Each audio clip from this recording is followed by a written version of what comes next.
Levítico 20. Salvação falou ao tirado, dizendo. Salvação, né, é a minha tradução para o nome de Deus, não a palavra Deus, mas o nome, que no idioma original seria Yehovah, que nas traduções tradicionais é aquela palavra Senhor em maiúsculo, ou em outra tradução está como Jeová. E ao meu ver, é salvação por conta do nome de Jesus, porque Jesus significa Yehovah é salvação. Então, quando eu comecei a simplesmente vir onde tinha Yehovah e substituir pela palavra salvação, eu vi que os versículos eles foram incrementados com mais significado. E nós vemos que isso é muito conveniente também, porque está constantemente lembrando que Deus é salvação, que o Salvador é salvação. Ele não é apenas o salvação, ele é a própria salvação. E isso também encaixa com a questão da cruz. E, por conta de Jesus significar Jeová é salvação, por traduzir, eu traduziria o nome de Jesus como salvação é salvação. Então, eu traduzo simplesmente como salvação, porque fica redundante. Então, tanto Jeová quanto Jesus eu traduzo como salvação. Então, salvação falou ao tirado, dizendo. Tirado é Moisés. Ele foi nomeado desta forma por conta de ele ter sido tirado da água pela moça que passou a cuidar dele. Então, ela nomeou ele de tirado. E eu acho isso interessante, porque, pelo menos nessa tradução, a palavra mais fiel aonde Moisés estava era dentro de um caixão. Como eu expliquei no começo do livro de Êxodo, ao meu ver, ele foi tirado de um caixão e a mãe dele havia enviado a irmã dele para sepultar Moisés e não para salvar ou alguma coisa assim, porque então ela deu um enterro digno ao Moisés. Só que colocando ele no rio, e a moça tirou ele do rio. E ao meu ver, isso encaixa muito bem, porque no fim dos dias, né, os puros, né, que é a tradução da palavra santo, os puros são tirados de caixões. Então nós temos um lugar que encaixa muito bem entre o Antigo e o Novo Testamento. Então vamos lá. 2.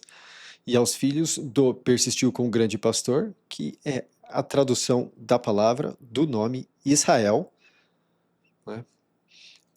Você vai dizer, todo e qualquer homem dos filhos do persistiu com o grande pastor, e do imigrante que imigra para o persistiu com o grande pastor, que puser da semente dele ao rei, com certeza vai ter fim. O povo da terra vai apedrejar ele com pedra. Tá, vamos por partes aqui. Puser da semente de rei é a tradução de um nome de um dos deuses falsos do Antigo Testamento, que é Moloch. E o que dá-se a entender é que eles sacrificavam os filhos ao rei. Eu comentei isso em episódio anterior, que muito provavelmente eles entenderam algum tipo da requisito da lei de forma errada, até porque mais adiante nós vemos e anteriormente nós vimos que o Salvador ele pede para que o primeiro filho seja ofertado a ele, mas ofertado da maneira dele, que é viver uma vida diante do Salvador, que é o que dá-se a entender. E muito provavelmente muitas religiões que, lembrando que todos vêm de Noé, todo mundo é filho de Noé, do ponto de vista bíblico, eles provavelmente entenderam esse é, entregar o filho ao rei, né? Porque o verdadeiro rei seria o Salvador, salvação, mas eles criaram um Deus falso que eles idolatravam, que se chamava rei, e eles provavelmente pensaram que a forma de dar o filho ao rei era matando ele, porque o rei não está nesse mundo. Então, isso é muito provavelmente algo que foi misrepresentado, né, mal interpretado para os povos. Com certeza vai ter fim. O povo da terra vai apedrejar ele com pedra.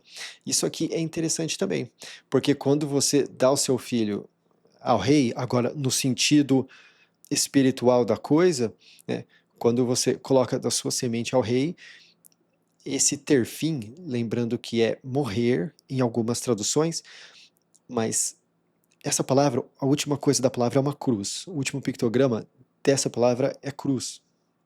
Então, quando você dá a semente, o seu filho, ao verdadeiro rei, ele tem fim por quê? Porque ele morre para esse mundo. Mas eles estavam fazendo a representação no sentido físico e, na verdade, é no sentido espiritual, que a pessoa passa a ter fim para este mundo porque ela começa a viver uma vida diante do salvação. O povo da terra vai apedrejar ele com pedra.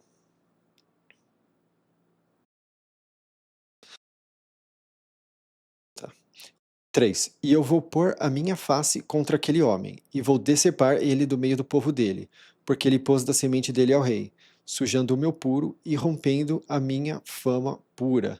Agora, eu vou levar isso aqui às traduções tradicionais e eu demonstrar a diferença que nós temos entre o 3 para contaminar o meu santuário e profanar o meu santo nome. Aqui, ó, sujando o meu puro e rompendo a minha fama pura. A palavra santo, ela significa puro. Ela é usada no sentido de purificar, e o que dá a se entender é que é puro em dois sentidos. É algo que é 100% uma coisa só e está livre de contaminação. Então, essa palavra santo, ela tem um encaixe muito bom diante disso. E o Novo Testamento também usa a palavra santo, né, para se referir às pessoas que estão puras nessa busca ao salvação, à salvação. E a palavra profanando, ela é muito abstrata, porque o que que é de fato profanar? Na verdade é romper. E romper a minha fama pura. E qual que é a fama pura dele? É salvação. Tá? E assim, se você coloca profanando o meu santo nome, tá, mas o que isso não tem significado? Se você não sabe o que significa, se você não começa a se referir a Jeová, né, ao Senhor pelo nome dele, salvação, você perde esse encaixe, porque aqui fica sujando o meu puro e rompendo a minha fama pura, que é salvação. Então você rompe a fama dele de que ele salva, tá? Então aqui também é outro lugar que mostra que, de fato, o nome dele é salvação. E essa é, de fato, a melhor forma de chamar Jeová, Senhor. 4. E se o povo da terra esconder e esconder os olhos deles daquele homem, quando ele puser da semente dele ao rei, para não dar fim a ele, então eu vou colocar a minha face contra aquele homem e contra a família dele, e vou decepar ele do meio do povo deles, e a todos os que são promíscuos atrás dele, sendo promíscuos atrás do rei. Agora, por que que a promiscuidade é ligada à idolatria? Isso é muito questionado. E eu falo para vocês aqui, porque quando você tem intimidade com o Salvador, é uma representação do que é a intimidade entre o homem e a mulher. O Salvador entra no seu coração da mesma forma que o homem entra na mulher. Então, a partir do momento que você coloca um outro Deus, um outro Salvador dentro do coração, você está, de forma espiritual, sendo promíscuo, colocando algo no seu coração que não deve estar lá. É por isso que o vocabulário usa promíscuo, ou deixa eu ver o que as traduções tradicionais colocam aqui, prostituindo, ou coisa assim. Na verdade, não é prostituindo, porque prostituição do nosso vocabulário exige dinheiro. Isso aqui não demonstra nenhum tipo de troca. Então, o fato das traduções tradicionais usarem prostituição, na minha opinião, é incorreto. Mas isso aqui é interessante porque quando você leva pelo sentido espiritual o lado correto da coisa, quando você começa a buscar o verdadeiro rei, não, né, a forma que eles faziam, você é decepado, você é separado de quem é o seu povo, daqueles seus grupos que muitas vezes faziam coisas erradas, ou às vezes nem coisas erradas, mas coisas que não te aproximava do Salvador, do salvação, da salvação. Eu sei disso porque isso aconteceu comigo.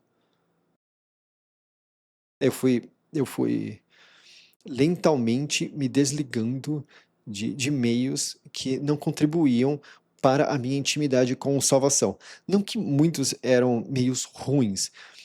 Não precisa ser ruim para ser ruim. Precisa apenas não ser não te aproximar do Salvador, da salvação, para não ser a melhor opção. Espero que eu consiga explicar. 6. E o ser que virar aos vasos ocos e aos sabedores, vasos ocos, o que dá -se a entender é que são necromantes. Tá? Mais adiante, nós vamos ver que o Salvador ele comenta de pessoas preenchendo o coração com coisas que não é para ser. Que ele, na verdade, é a água da vida que preenche a sede. E nós vemos isso também no Novo Testamento, quando Jesus, salvação, Cristo, fala isso. Então, o que dá -se a entender esses vasos ocos? São muito provavelmente pessoas que recebem inspirações ruins, né? Espíritos do mal, que a forma que eu traduzo espírito do mal é inspiração ruim, que eles recebem inspirações ruins, mas eles continuam ocos, porque aquilo não é uma, uma inspiração que preenche, que dá completude, que é paz. E aos sabedores, tá? Por que sabedores e não sábios? Porque tem outra palavra que é sábios. E por que sabedores? Eu entendo que isso aqui fica estranho, mas a base da palavra é saber, conhecer. Então, sábio é a forma correta, sabedor é a forma incorreta. Então, eu achei, poxa, ficou uma conexão, né, duvidosa, mas legal. Dá-se a entender dessa forma. Sendo promíscuo atrás deles, né? Tentando preencher o coração com as coisas deles, eu vou pôr a minha face contra aquele ser, e vou decepar ele do meio do povo dele. E por que decepar? É, na verdade, a palavra cortar. Eu poderia colocar amputar. Eu até penso em colocar amputar, mas tem versículos que colocar amputar vai ficar parecendo que apenas tirou um pedaço da pessoa. Mas não, ele está amputando a pessoa inteira do lugar. E esse é um significado de decepar, é uma coisa bastante que envolve morte, no sentido de corte, uma coisa assim. Essa, apesar de ser uma palavra não muito usada mais, isso era mais usado quando eu era mais jovem. Tá? Mas como eu ainda não encontrei uma palavra que tenha um encaixe legal aqui nesse sentido, porque, por exemplo, destruído já tá ocupado, né? Então eu acabei usando decepar. Aqui, 7. Aqui, ó. Olha aqui. Isso aqui é importante. Então vocês vão se purificar e vão ser puros, porque eu sou salvação, o Salvador de vocês, tá? Esse é o objetivo da Bíblia, te ensinar a ser puro. Então, quando a nossa cultura fala, ninguém é santo, ninguém é puro, se você buscar do ponto de vista do Salvador, do salvação, você vai estar puro. Não é uma coisa de um dia para o outro, é um processo, tá? Quando eu comecei o nível de pureza que eu tinha quando eu comecei e quando eu fui evoluindo, foi mudando bastante. Tem muitas coisas que nem passam mais pela minha cabeça em fazer, tá? Então, assim, você ter contato com o Salvador, com salvação, nessa busca, aquilo vai te purificando, né? E, por exemplo, hoje você faz, né, a oração, aquela coisa, e você tem aquele gesto de aquele lavar da alma, então você se torna puro, mas amanhã você se contamina de novo, então você tem que fazer de novo. E conforme você vai passando por esse processo de ficar contaminado, ficar sujo e se purificar, né, através da forma espiritual, buscando um Salvador, salvação de coração, você vai fazendo menos coisas que te sujam, no sentido espiritual. Aí aqui, ó, e olha como encaixa tudo. Então vocês vão se purificar e vão ser puros, porque eu sou salvação. Então, ele que salva você da sujeira, o salvador de vocês. Lembrando que salvador é a minha tradução da palavra Deus, e eu fui bastante a fundo sobre isso no primeiro episódio. E aqui, ó, e vocês vão prestar atenção às minhas regras e vão fazer elas, tá? Nas traduções tradicionais, isso aqui vai estar um absurdo, vai estar, e vocês vão guardar as minhas leis e vão fazer elas, né? Qual que é a diferença entre guardar e fazer? É estranho. E por que que é prestar atenção? Porque cada regra dele tem uma aplicação no sentido espiritual dessas coisas que eu falo para vocês, que são coisas além das coisas. E você começa a se encaixar aquilo de uma forma onde você começa a enxergar a grandeza do Salvador e você começa a ter mais momentos espontâneos de oração. Então, uma das, uma das grandes falhas dos sistemas religiosos hoje em dia é não dar a moral suficiente, não fazer estudos a fundo de Levítico, porque são nesses pequenos caprichos, várias vezes, que você tem aquelas orações espontâneas. Né? Guardar e fazer é a mesma coisa, não faria sentido, né, ele falar isso. Eu acho um absurdo.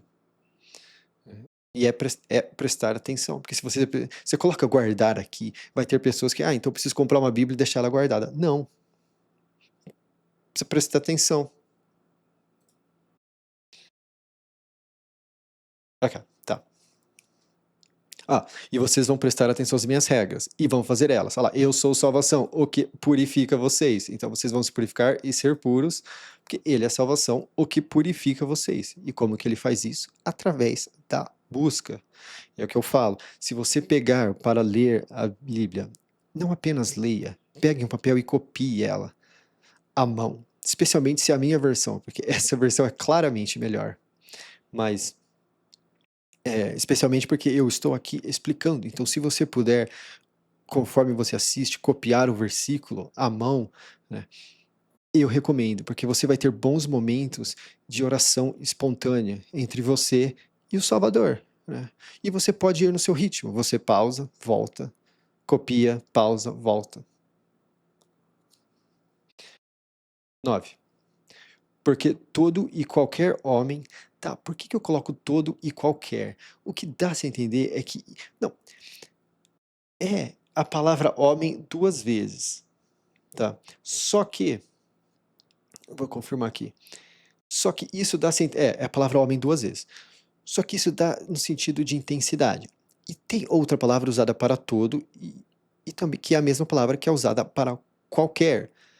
Mas para transparecer a intensidade de que é todos os homens e qualquer homem, eu coloquei todo e qualquer. Porque quando não está repetido dessa forma, eu simplesmente coloco todo ou qualquer. Aí para ser intenso, que é o que dá o que o texto original dá a entender, eu coloco todo e qualquer. E o que vem a seguir. Aqui. Porque todo e qualquer que diminuir o pai dele e a mãe dele, com certeza vai ter fim. Ele diminuiu o pai dele e a mãe dele, o sangue dele nele. E aí aqui também é outra. Ao meu ver, isso aqui tem dois encaixes, porque a partir do momento que você persistiu com o grande pastor, você persiste com o grande pastor, que é Jesus, e Deus Pai, que é o Salvador, eles são o seu pai e a sua mãe. Tanto que o Cristo fala, né? Não, ele fala para os próximos dele, lá no Novo Testamento, homens que têm mais intimidade com ele, não chame nenhum homem na terra de pai, senão o Pai dos céus. Então, para todo que busca o Salvador, diminuir o mérito do Salvador, Deus, do salvação, Cristo, que são os pais, é motivo para ter fim. 10. E o homem que cometer infidelidade com a mulher de um homem, que cometer infidelidade com a mulher do próximo dele, com certeza vão ter fim o que comete infidelidade e a que comete infidelidade. Agora, isso aqui também é interessante. Por quê? Porque quando você está vivendo uma vida da carne, o seu homem é a sua carne.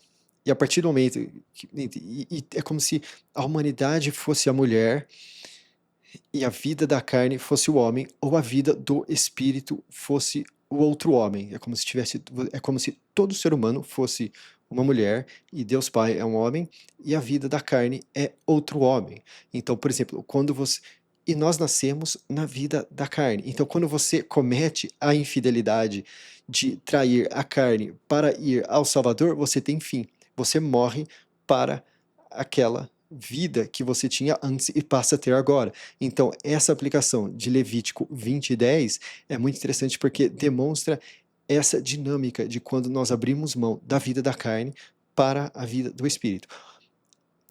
Isso aqui ainda é essa aplicação. E, obviamente, no sentido literal também, que você não deve cometer infidelidade, nem o homem, nem ou a mulher. O que eu estou falando aqui é a aplicação além da aplicação.